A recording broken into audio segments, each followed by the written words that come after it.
बच्चों last EMF में जो हमने किया था, मैंने करवाया था समांतर चतुर्भुज का नियम, parallelogram of forces. Getting my point?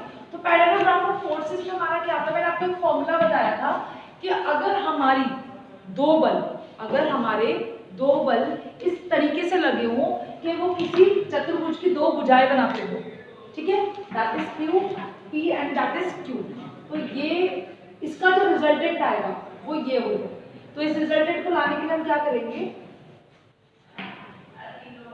एक बल के बराबर और ये एक बल के बराबर। फिर आपने क्या किया था, इसमें परपेंडिकुलर डाला था, इस P वाले बल को आगे बढ़ा, ठीक है, समझ आ रही है मेरी बात? ये आपका पूरा फाई था और दिस वाज योर, ये पूरा थीटा था और ये वाला फाई। समझ आ रही है मेरी बात? ये थीटा है तो ये वाला भी क्या होगा, थीटा होगा, एकांतर कोण से, ठीक है, समझ आ रही है मेरी बात? वन डिफरेंट एंगल, ठीक है, क्लियर है या नहीं है? ये बताया था। फिर हमने इसकी जो वैल्यू निकाली थी, टोटल वैल्यू, यानी ये जो है, ये वाली जो वैल्यू है तो जैसे मैंने कहा कि इस P पे लगाया 5 न्यूटन का बल और इस पे लगाया आपका 6 न्यूटन का बल, तो रिजल्टेंट का मतलब ये है कि 5 + 6 जोड़ दोगे, नहीं, उसके लिए आपको फॉर्मूला निकलवाया था P² + Q² + 2pq cos theta, ठीक है। तो आप यहाँ पे क्या करोगे, 5 का स्क्वायर, 6 का स्क्वायर, 2 × 5 × 6 cos थीटा, थीटा जो भी एंगल दिया, नहीं ये जरूरी थोड़ा है वो 90 है, कहाँ है 90, इसकी बात कर रहे हो, ये एक दूसरे से 90 पे है, पर हो सकता है एक 40 हो, एक 30 हो, एक 20 हो और एक 60 हो, ठीक है, कितना भी हो सकता है ना, 20 और 70 डिपेंड करता है, वो डिपेंड करेगा, वो आपको ये लिख के देगा कि, फिर हमने, पहले आप सुन लो, अगर सुनोगे तो ज्यादा समझ आएगा, अगर खुद बोलोगे तो बिल्कुल समझ नहीं आएगा। और मैथ्स में आप जितना ज्यादा लॉजिक लगाओगे ना, सबसे इजी मैथ्स ही होगा, ठीक है।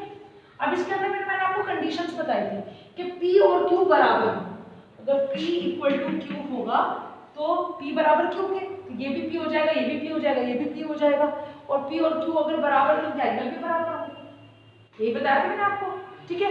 अगर मैं कहूँ कि P और Q अलग दिशा में है, तो P तो इधर है और Q इधर है, तो P बराबर -Q के, यस और नो, तो यहाँ पे भी बराबर हो जाएगा, ठीक है, और यहाँ पे माइनस आ जाएगा, तो वहाँ पे एंगल फिर से चेंज हो जाएगा।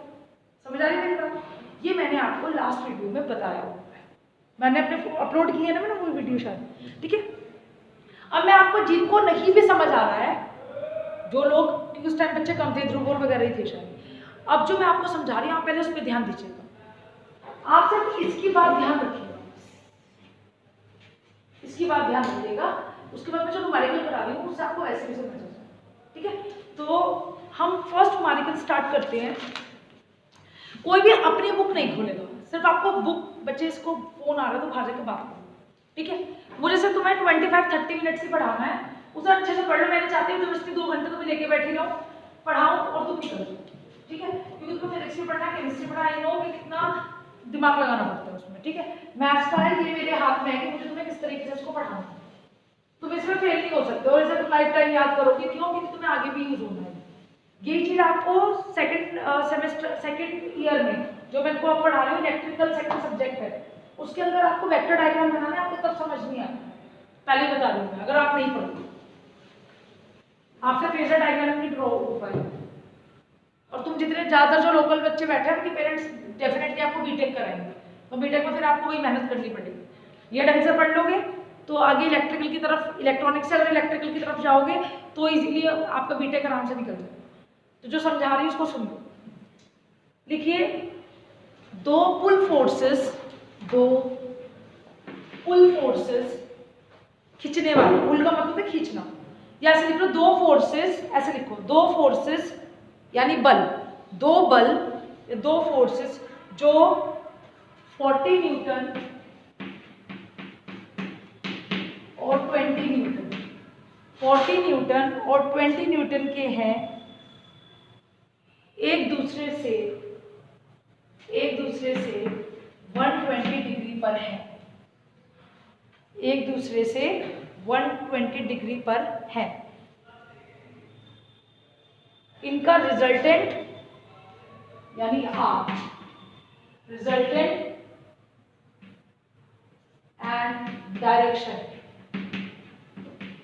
निकालो, बस इतनी बात बोली, ठीक है। अब इस क्वेश्चन को मैं आपको करवा रही हूँ, आप जरा वो सुनिएगा जो मैं आपसे कह रही हूँ। देखो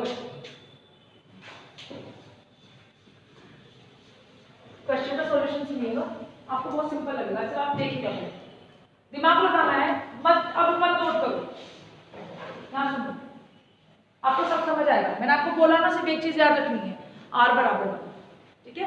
उसके बाद एंगल वाली है वो 10 से निकाला था, याद होगा, ठीक है। तो सब लोग यहाँ देखो, उसने कहा कि आपके दो एंगल्स हैं, तो अभी तो मैंने आपको टॉपिक ही क्या कराया, चतुर्भुज नियम ही करवाया, तो मैं इसको चतुर्भुज से सॉल्व कर दूं, क्योंकि दो बल जो लगे वो 120 डिग्री पर है दूसरे से।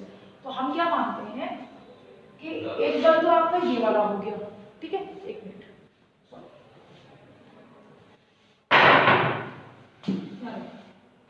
एक बल तो ये वाला मान लो 40, वो आपकी मर्जी, आप इसको 40 मानो 20 मानो, वो आपकी मर्जी, ठीक है।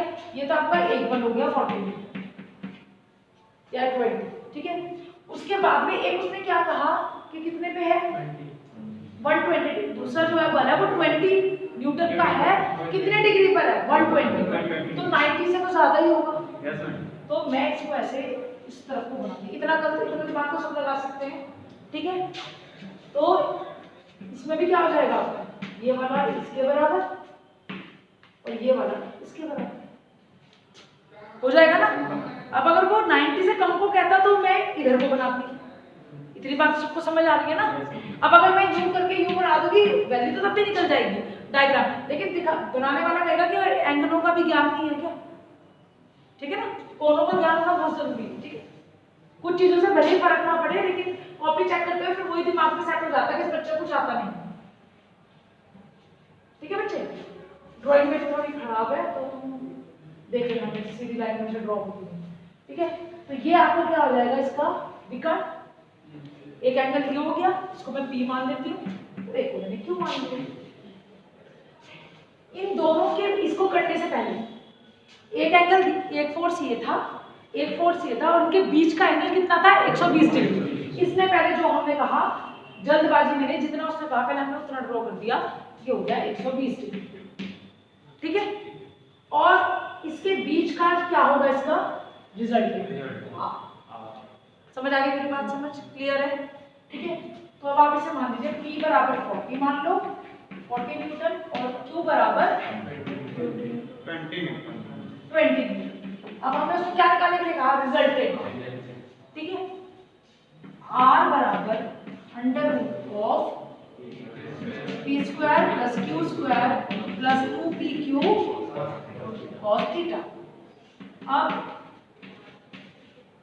P की वैल्यू क्या है 40, 4 4 जा 60, 1600, 1600, Q की वैल्यू 20, 400, वेरी गुड।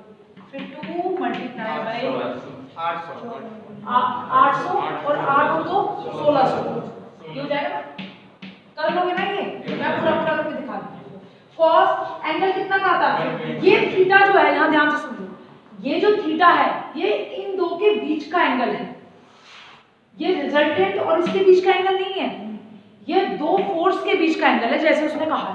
वो क्वेश्चन ऐसे भी कह सकता था कि रिजल्टेंट और P के बीच का, एक फोर्स के बीच का एंगल इतना है, तो ये पूरा तो थीटा हो गया, और ये क्या, इसको हम मानते हैं अल्फा। समझ आ रही है मेरी इतनी बात, क्लियर है या नहीं, ठीक है। तो ये तो मुझे पता नहीं कि झुकाव कितना है, इतना थोड़ा मुझे पता है, तो 120 हमें पूरा पता है, ठीक है। तो cos 120 डिग्री, ठीक है।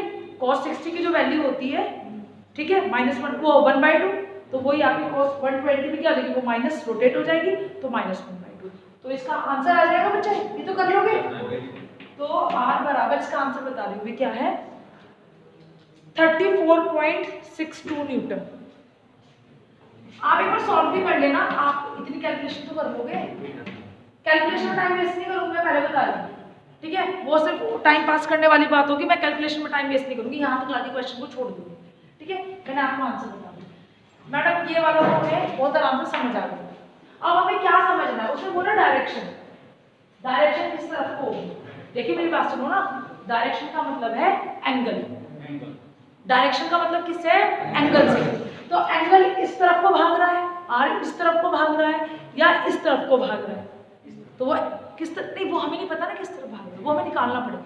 ठीक है, तो यानी हमें अल्फा निकालना है, समझ आई मेरी बात, अल्फा निकालना है। अगर आपको एंगल पता लग जाएगा तो आपको ये पता लग जाएगा कि इन दोनों के रिजल्टेंट किस तरह, अगर सपोज टोटल 120 है, आप इस बात को समझिएगा, तो जैसे उसने कहा कि अल्फा की वैल्यू सपोज 90 आ गई, तो इधर कितना बचेगा 30, टोटल कितना होगा 120, तो आपको पता लग जाता है किस तरफ है, तो आपको बेसिकली एंगल बताना है, डायरेक्शन का मतलब है एंगल बताना। ठीक है, तो एंगल निकालिए, बस में रब कर दो इसको। ये फॉर्मूला जो मैं लिख रही हूँ बच्चे, ये फॉर्मूला भी मैंने tan अल्फा का लिखवा रखा है, ये बच्चे क्लास में प्रेजेंट थे साहब, आप भी थे, लिखिए tan अल्फा बराबर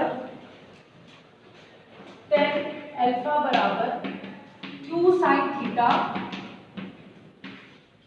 theta p plus q cos theta, ये याद रखना है,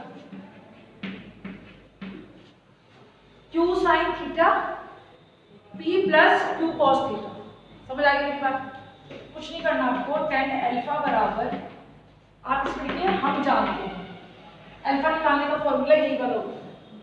ठीक है, तो देखिएगा q, आपने q कितना माना 20, साइन थीटा कितना था 120, p कितना था 40, q फिर 20, cos 120 आ जाएगी वैल्यू। तो जो भी tan अल्फा की जो वैल्यू आएगी आपको,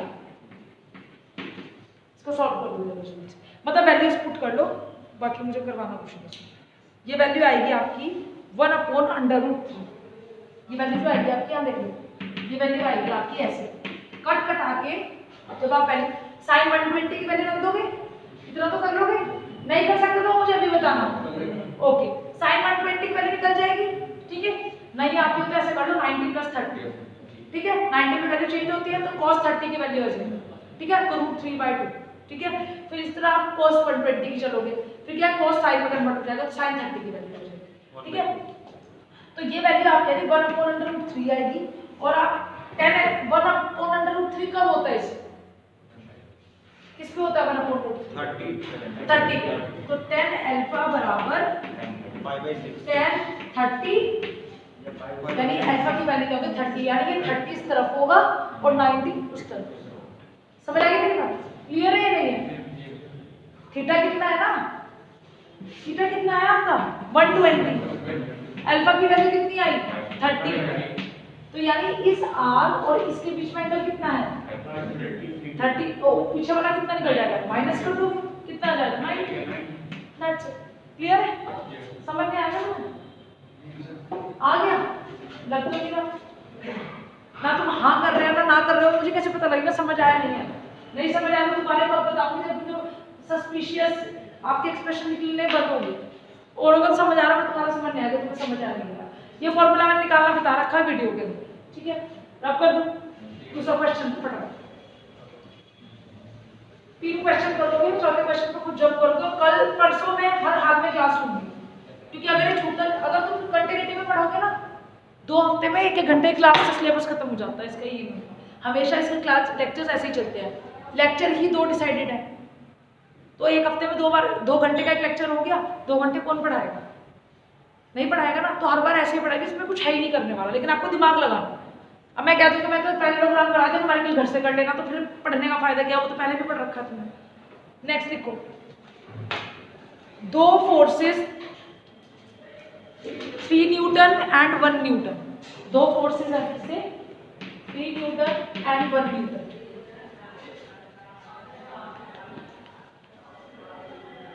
एक दूसरे से 90 डिग्री पर है, यानी थीटा कितना हो गया 90 डिग्री, ठीक है 90 डिग्री पर है, रिजल्टेंट और डायरेक्शन निकालो, फिर उसने कंडीशन दी रिजल्टेंट और डायरेक्शन निकालो। पहली कंडीशन, पहले मुझे इसका निकाल के बताओ। इसके इस कंडीशन में आर, पहले सुन लो, मैं ही सॉल्व करते चले जाऊँ, आपको समझ आ रहा है? ठीक है, क्योंकि उसमें टाइम वेस्ट होगा, आप करोगे तो 15 मिनट लग जाएगा। तो पहले मैं इसमें रिजल्टेंट और डायरेक्शन इसे मैंने पहले निकाला। ठीक है, आर बराबर 3 का स्क्वायर प्लस 1 का स्क्वायर प्लस 2pq cos 90। ठीक है, उसके बाद आपने cos 90 पे वो 0 हो जाएगा, तो क्या बचेगा 3 का स्क्वायर प्लस 1 का स्क्वायर, यानी 3 त्रिज्या 9 और प्लस 1 का 1 तो 10 आ जाएगा। ठीक है, अंडर रूट 10। फिर अल्फा की वैल्यू रखोगे, यहाँ देखो 10 अल्फा, जितना ज्यादा आप सुनोगे उतना ज्यादा समझ आएगा। 10 अल्फा बराबर q sin theta, right, p plus q, यहाँ देख लो बच्चों, एप्पल आईफोन यहाँ देख लो, q sin theta upon p plus q cos theta. ठीक है, वैल्यू रखोगे q sin थीटा क्या आ जाएगा sin 90, तो ये तो क्या जाएगा 1 हो जाएगा, यहाँ तो q बचेगा सिर्फ, और 9 cos 90 की वैल्यू 0 हो जाती है, तो यहाँ बचेगा q अपॉन p। समझ आ रही है मेरी बात? तो क्या आ जाएगा 10 alpha is equal to q upon p। q की वैल्यू क्या थी, ये p मान लो, ये q मान लो, तो आपकी मर्जी आप कौन सा। ठीक है, ये वैल्यू आ जाएगी आपकी 1 डिवाइड बाय 3। समझ आ रही है मेरी बात? अल्फा बराबर tan इनवर्स 1 अपॉन 3 वैल्यू निकाल। समझ आ रही है? 1 से तो कम ही आ रही है ना, 1 से 0 पे मैक्सिमम होता है। ठीक है, और फिर कम होते होते 0 तक पहुंच जाता है, तो ये वैल्यू इधर से आ गई। ठीक है, 1/3 के आसपास आएगी। ठीक है, जरूरी नहीं है कि आपका एग्जैक्ट एंगल आएगा, 34.7 भी आ सकता है, कुछ भी आ सकता है। इसके अंदर ही नेक्स्ट कंडीशन क्वेश्चन के अंदर ही ऐड करो, ये आधा क्वेश्चन है। देखिएगा, यदि ये बल, यदि ये फोर्स या बल, यदि ये बल या फोर्स एक दूसरे से 60 डिग्री पर लगे हो, मतलब थीटा बराबर 90 ना हो, क्या हो 60 हो, थीटा बराबर 60 हो, तो इनका रिजल्टेंट क्या होगा? दूसरा क्वेश्चन हो गया ना? क्वेश्चन है उसी के अंदर, तो उसमें तो 90 डिग्री था, इसमें 60 हो गया। हाँ, तो वही तो कह रही हूँ। तो रिजल्ट क्वेश्चन ये बताया जा रहा है कि अगर डायरेक्शन चेंज होगी ना, एंगल चेंज होगा, तो रिजल्टेंट भी चेंज हो जाएगा, ये कहा जा रहा है। अल्फा भी चेंज हो जाएगा, डायरेक्शन भी चेंज हो जाएगा। ठीक है, अब चाहे आप 2 क्वेश्चन मान लो, चाहे 1 क्वेश्चन मान लो। ठीक है, तो एक कंडीशन तो आपने ऊपर निकाल दी है। इस बार आप क्या करोगे, r बराबर p का स्क्वायर प्लस q का स्क्वायर प्लस 2pq cos 60। ठीक है, क्या आ जाएगी 1/2, वैल्यू रख दोगे। ठीक है, फिर अल्फा बराबर, फिर यही कहानी, दैट्स इट। इसमें कुछ जीरो नहीं होगा, पूरी वैल्यू सब हो जाएगा। समझ आ रही है मेरी बात? नेक्स्ट करो। अब है थोड़ा डिफरेंट टाइप ऑफ क्वेश्चन, लिखो फटाफट। मैं चाह रही हूँ कि क्वेश्चन ये हो जाए पहले, क्योंकि ट्रायंगल लॉ में कुछ नहीं है, वो डायरेक्ट ट्रायंगल लॉ भी अगर आपका होगा ना, एक मिनट में थोड़ा सा बीच में रोक, डिस्टर्ब करेंगे, थोड़ा सा रोक, देखिएगा। अगर कोई ट्रायंगल बना है, यहाँ देख लो, ध्रुव यहाँ देखो, सपोज एक फोर्स तो ये थी और एक बल ये था, तो रिजल्टेंट यही तो होगा, कर्ंट, हाइपोटेनस। तो इसी को हम क्या कर देंगे, इसी को हम फिर ऐसे ही कर देंगे, फिर भी इसको चतुर्भुजी बनाएंगे। समझ आ गई मेरी बात? क्लियर है नहीं? तो इसमें मुझे कुछ बनाने वाली बात नहीं है, मैं आज करवा रही हूँ सारे न्यूमेरिकल, और परसों करवाऊंगी लेविस थ्योरम और विद न्यूमेरिकल। इस तरह से एक एक को उठाओ और उसको कंप्लीट करो। ठीक है, न्यूमेरिकल करने बहुत जरूरी। लेविस थ्योरम के बाद में सिर्फ एक आपका संतुलन वाला साम्यावस्था में क्वेश्चन करानी है कि फोर्स लगे हैं तो कैसे करोगे, और बल आघूर्ण, बल आघूर्ण हमें पता है, टाउ का सबको क्वेश्चन पता है कि कैसे होता है, F.R cos थीटा होता है, तो उसमें इतना ज़्यादा, सॉरी FR sin थीटा, जैसे सॉरी F क्रॉस R होता है। ठीक है, तो उसके अंदर हमें ये वाली कहानी करनी है। तो सिलेबस में फिर बता रही हूँ, और वेल्डिंग शॉप वगैरह तो आप कर ही रहे हो ना, तो उसमें मुझे मटेरियल्स के बारे में समझाने में, वो मैं बहुत सबसे लास्ट में बिल्कुल एक दिन बैठ कर समझाती हूँ, क्योंकि उसमें कुछ भी समझने वाला नहीं है। तो मेन यही है, अब मैं 20 फरवरी चले, 20 फरवरी तक हमारा सिलेबस आराम से पूरा होगा विद न्यूमेरिकल्स। अगर अब तो मैं इस हफ्ते तो पूरा पढ़ाऊंगी, अगले हफ्ते फिर थोड़ा आधे आधे पढ़ाऊंगी। लेविस थ्योरम से मैं पहले 4th चैप्टर पे जंप कर दूँगी, टोटल 6-7 ही चैप्टर है। बीम और स्ट्रेस वाला तुम्हारे में है नहीं, लेकिन मैं स्ट्रेस और स्ट्रेन वाला मैं फिर भी कराता हूँ। फिजिक्स वाले सर जब करा देंगे तो मुझे बता देना, समझ आ गई? तो फिर नहीं करवाने की जरूरत है, पॉइजन इक्वेशंस वगैरह मुझे नहीं पता अभी, बाद, ठीक है। तुमने आ गया समझ, बहुत अच्छी बात है, मुझे मेहनत नहीं करनी, ठीक है। लिखिए क्वेश्चन, जल्दी से लिखिए। देखिए एक 180 न्यूटन्स का, 180 न्यूटन, एक 180 न्यूटन 180 न्यूटन का पुश फोर्स, दबाव, पुश कैसे होता है ऐसे, और पुल कैसे होता है खींचना।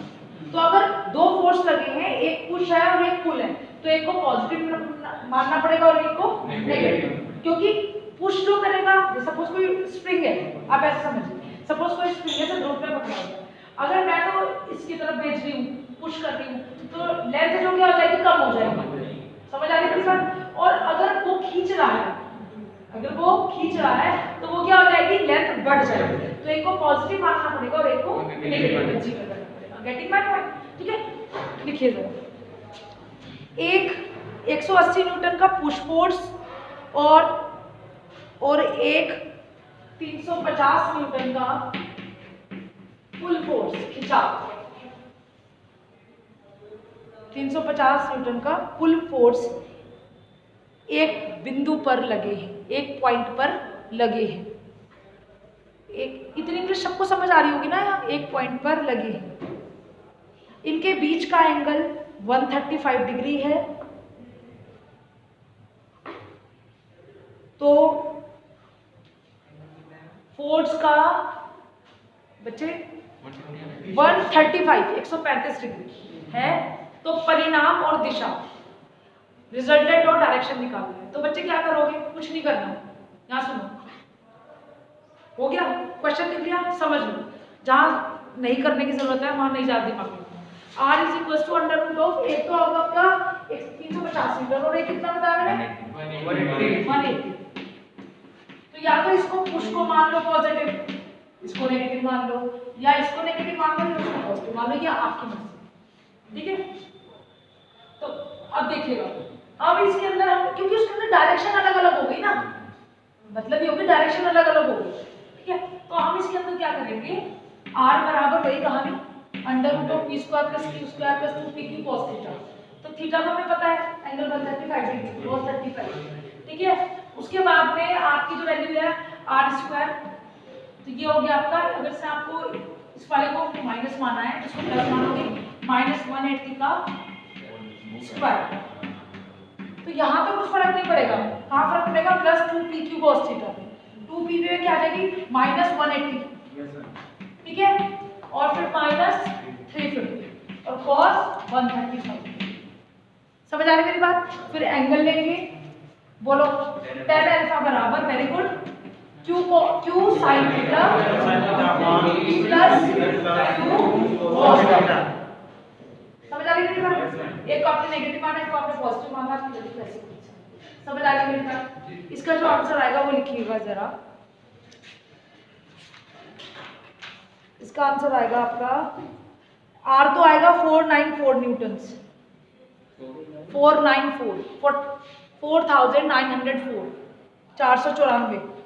न्यूटन, और एंगल आएगा, एंगल इसमें 0.57 के आसपास आएगा, तो वो एंगल आपका 30 डिग्री के आसपास आएगा। मैं आपको है ना एक्यूरेट एंगल निकालना सिखाऊंगी। जैसे आपको मैं वैसे बता देती हूँ, जैसे सपोज आपका रिजल्ट आया इसके अंदर कि 1/2 आया, जैसे मैं साइन की बात करूँ, ठीक है, यहाँ देखिए, सपोज साइन की वैल्यू, साइन थीटा पे कोई वैल्यू लगने के बाद रिजल्ट यहाँ पे आ रहा है 1/2, ठीक है, 1/2। तो 1/2 पे 1/2 किसकी वैल्यू होती है, साइन थीटा। तो थीटा यहाँ पे क्या आ जाएगा, पहले सुन लो मैं क्या बताना चाहूँ। तो साइन से साइन कट जाएगा, तो थीटा बराबर क्या आ जाएगा, 30 डिग्री। अब आप कहो कि मैम 1/2 था, अब ये 1/3 आ रहा है, 1/3 आ रहा है। तो 1/2 किसके आसपास था, 0.5 के आसपास, ठीक है। अब सपोज यहाँ पे 1/3 आ रहा है, ठीक है, तो कितना जगह 0.3 के आसपास आ जाएगा, 0.3 के आसपास। तो वैल्यू क्या हो रही है, तो कम हो जा रही है, तो इसकी वैल्यू 30 से बढ़ेगी नहीं, क्योंकि साइन जो है 0 से बढ़ता बढ़ता इस तरफ बढ़ता है, और इस तरफ घटता है। तो 0.5 पे इसकी वैल्यू 30 थी, तो अब तो वैल्यू इसकी 0.3 है, तो 0 से तो ज़्यादा होगा, लेकिन इससे 1/2 से कम होगा। मतलब 30 से उसकी वैल्यू कम होगी और 0 से ज़्यादा होगी। तो आप ऑन एन एवरेज मान लो, दो वैल्यूज और निकाल के देख लो कि अगर 1/4 हो तो कितना, तो 0.2 हो जाएगा। तो उसके बीच में वैल्यू डाल दो, जैसे 1/sin 30 की वैल्यू आई है, तो आप इस वैल्यू को मान लो 21 के आसपास, 22 के आसपास, तो आपकी वैल्यू गलत नहीं होगी, क्योंकि वहाँ तो आपके पास कैलकुलेटर होगा ना, वहाँ टेबल होगा, तो आप ऐसे एक्यूरेट वैल्यू निकालो। अब जैसे कॉस की बात करें, कॉस इस तरफ बढ़ता है, और इसमें बैटरी कम हो रही है, कोई बात नहीं, चलता रहेगा। तो इसके अंदर क्या है कि आपका अगर कॉस की बात करोगे तो वो इस तरफ घटता है, ठीक है ना। तो अगर इस तरीके से बढ़ेगी तो इस तरह उसकी वैल्यू बढ़ जाएगी, समझ आएगा मेरी बात, वो आगे चलता रहेगा। तो यहाँ पे जो 10 की वैल्यू आ रही है वो आ रही है 30°.4, ठीक है। तो अब एक और क्वेश्चन लिखिए जरा जल्दी से, 2-3 क्वेश्चन करा दो, लिखो फटाफट लिखो। दो इक्वल फोर्स, दो समान बल लगे, ठीक है, मतलब इधर भी P है और इधर भी P है। पहले P और Q लेते थे ना, लेकिन अब P और Q बराबर है, तो आप P मान लो। दो समान बल P, उनका वैल्यू ही P न्यूटन है। दो समान बल P के बीच का एंगल निकालो, आपको कोण निकालना है, निकालो। फर्स्ट कंडीशन, यदि उनका रिजल्टेंट पहली कंडीशन, यदि उनका रिजल्टेंट क्या हो, P हो, यदि उनका रिजल्टेंट क्या हो, P हो, यदि उनका रिजल्टेंट P हो, और दूसरी कंडीशन, यदि उनका रिजल्टेंट P/2 हो। ठीक है बच्चों, देखो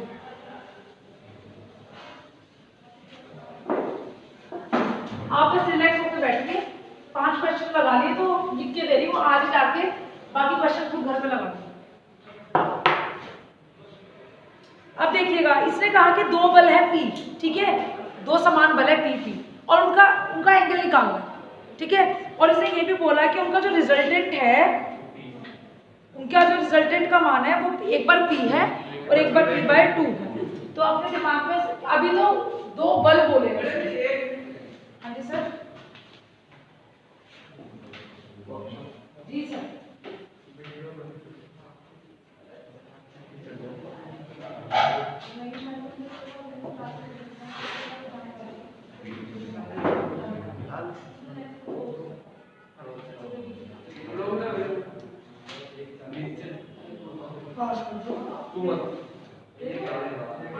वो कर दी थी, याद R बराबर, और फटाफट कर लो, मेरे से 5 मिनट मांगे। यहाँ देखो R बराबर P² प्लस P² ही रहेगा, ये दोनों पर P है, उनके बीच का एंगल मुझे नहीं पता, तो मुझे थीटा निकालना है। दिमाग में समझ आया, थीटा निकालना है मुझे। उसने ये नहीं कहा कि उनकी दिशा निकालो, उसने किसकी दिशा कही है, उन दोनों बलों के बीच की दिशा कही है, तो हमें यही नहीं पता है। कहानी समझ आई? समझ आया? तो P, तो उसके लिए मुझे tan अल्फा की जरूरत कहाँ है, वहाँ मुझे tan अल्फा नहीं निकालना है। अल्फा का नाम हम तब निकालते हैं जब रिजल्टेंट और किसी कोण के बीच, किसी बल के बीच का निकालना है। Get it my point?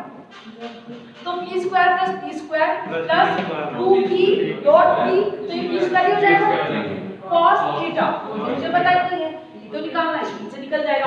अब फर्स्ट कंडीशन क्या है, R बराबर P के हो, यदि आपका परिणामी किसके बराबर हो, P के बराबर हो, तो परिणामी क्या है, रिजल्टेंट, तो ये P आ जाएगा। P equal to under root of P² plus 2P² cos theta. इसको हटा दो यहाँ से, ये यहाँ से होगा, ठीक है। ये 2P² इधर जाके क्या हो जाएगा, minus P² 2P² cos theta, P² से P² कट जाएगा, ठीक है। cos theta is equals to minus 1/2, और इसकी वैल्यू थी 120 है ना बच्चे। cos थीटा बराबर cos 120 डिग्री, cos कट जाएगा, थीटा बराबर 120 डिग्री। That's it. समझ आ गई मेरी बात? इसी तरह आप क्या करोगे, p की वैल्यू को p/2 फिर इसका स्क्वायर आ जाएगा, फिर यहाँ पे भी क्या हो जाएगा p प्लस, सॉरी यहाँ पे कोई चेंज नहीं आएगा, यहाँ पे कोई चेंज नहीं आएगा, बल तो वही से परिणाम ही तो चेंज हो रहा है ना, तो p/2 करते इस वाली वैल्यू को आप जैसे भी आगे सॉल्व करो। समझ आ गई मेरी बात? Yes ma'am. एक क्वेश्चन और करो, लिखो, लिखना जरा क्वेश्चन लिखो फटाफट, इसे समझ आ गया ना, इसको छोड़ दो फटाफट, नेक्स्ट लिखो। दो फोर्स P और Q का रिजल्टेंट R है, दो फोर्स P और Q का रिजल्टेंट R है, यानी दो फोर्स है P और Q, उनका रिजल्टेंट है R। यदि Q को 2 गुना कर दिया जाए, यदि Q को 2 गुना कर दिया जाए तो नया परिणामी बल, तो नया परिणामी यानी रिजल्टेंट, तो नया परिणामी P बल पर, P फोर्स पर परपेंडिकुलर हो जाएगा, परपेंडिकुलर हो जाएगा दूसरे बल पर, परिणामी वो परपेंडिकुलर हो जाएगा। तो आपको क्या प्रूव करना है, आपको प्रूव करना है कि Q बराबर R। क्वेश्चन एक सेकंड में क्वेश्चन समझो, अभी 5 मिनट तो नहीं हुए होंगे ना, जल्दी से तुम देख लो एक मिनट ध्रुव, ठीक है, टाइम का ध्यान रखना जरा, वर्कशॉप वाले जरा पंचुअल ज़्यादा है इसलिए उन लोगों के साथ नहीं कर सकती, ठीक है, जल्दी से क्वेश्चन देखो फटाफट 1 मिनट में, फिर मैं क्वेश्चन समझा दूँ जल्दी से।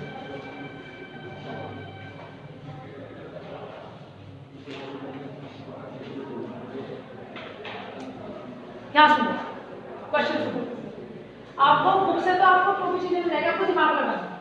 मैंने आपको ये कहा कि आपको सिद्ध ये करना है, इसको प्रूव करने के लिए आपको कंडीशन दी गई है कि P और Q दो बल हैं जिनका परिणामी R। तो मैं तो लिख दिया, जो वो कहता चला जा रहा है मैं तो लिखती चली जाऊंगी, ऐसे ही आप लिखते चले जाओगे, ठीक है बच्चे? दैट्स इट, और तो कुछ नहीं बताया। उसके बाद इसका एंगल क्या हो जाएगा, दिशा, tan अल्फा बराबर Q sin theta P plus Q cos theta, that's it. अब उसने क्या कहा, अब उसने क्या कहा कि यदि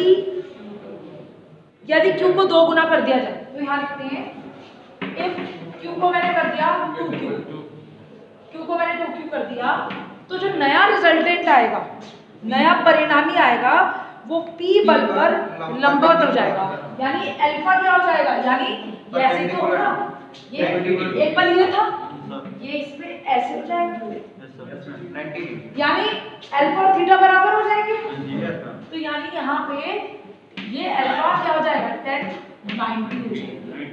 समझ आ रही मेरी बात?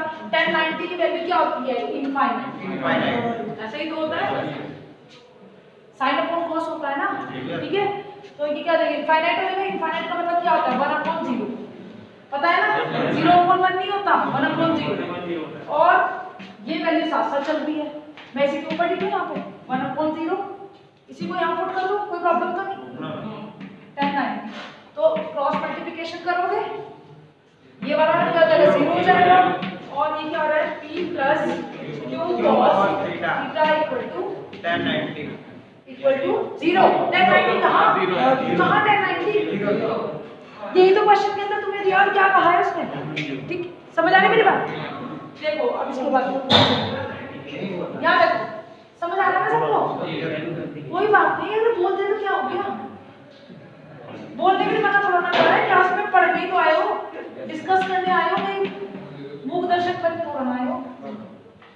तो Q cos theta is equal to -p, ठीक है, आइए वाली बात समझ, हमें क्या निकालना है, Q बराबर R के, तो हमारी यहाँ वैल्यू आ रही है Q P plus 2Q cos theta equal to आपका 0 हो गया, 2Q cos theta equal to -p।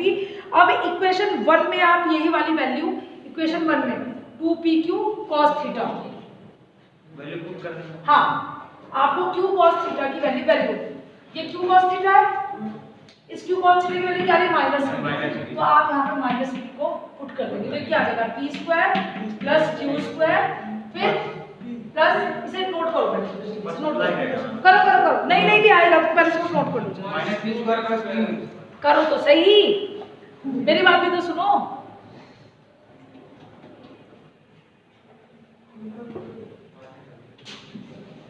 समझ आया ध्रुव समझ आया ना गली में बच्चे समझ आ गया ना ये इक्वेशन दी आपने ये इक्वेशन आपकी आपको सेकंड इक्वेशन मान लो इस वाले को फर्स्ट इक्वेशन मान लो समझ आ रही मेरी बात आपने क्या किया r बराबर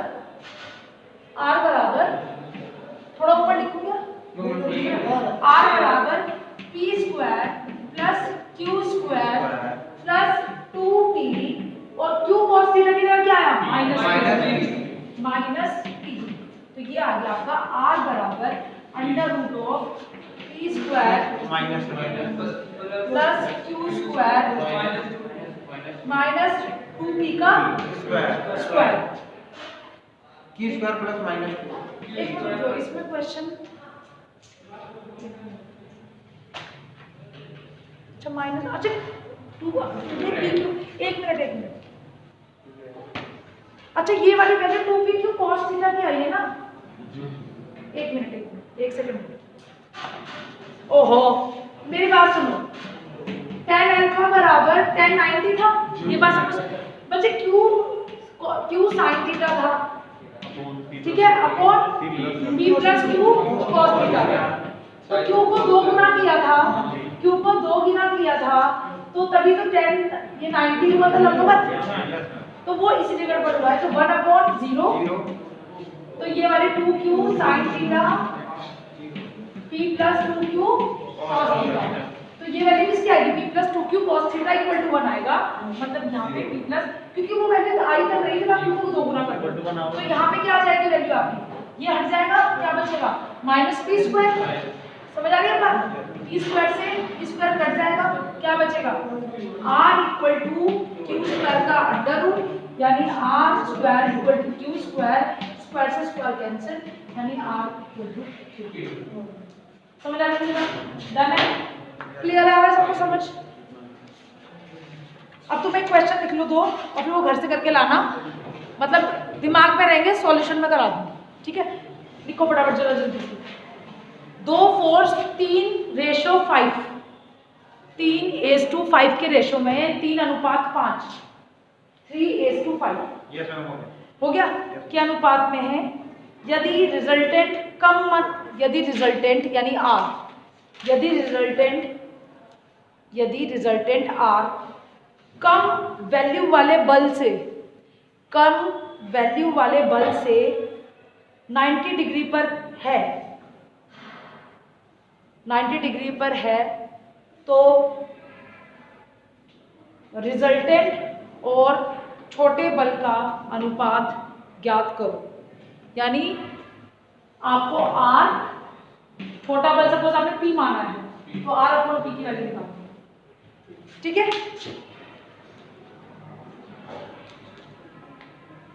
एक क्वेश्चन और लिखो 80 न्यूटन और 70 न्यूटन 80 और लिखो जल्दी से फिर फटाफट चले जाओ सब गुस्सा हो जाएंगे 80 और 70 न्यूटन के 2 बल एक बिंदु पर लगे हैं शॉर्ट में लिख लो तुम्हें समझ आ जाएगा उनके बीच का एंगल 150 डिग्री है तो रिजल्टेंट r निकालना है और दोनों बलों से उसकी स्थिति निकालनी है यानी यहाँ पे आपको क्या करना है देखो ये तो थीटा हो गया ये r हो गया ये अगर अल्फा है तो ये बीटा है तो ये दोनों की स्थिति निकालनी दैट्स पहले थीटा निकाल लोगे अल्फा निकाल लोगे फिर बीटा बराबर थीटा माइनस अल्फा कर दोगे दैट्स दिमाग लगाओगे तो समझ आएगा लैमिस थ्योरम फ्रेश माइंड से परसों समझाऊंगी ये कुछ चाहिए तो मेरा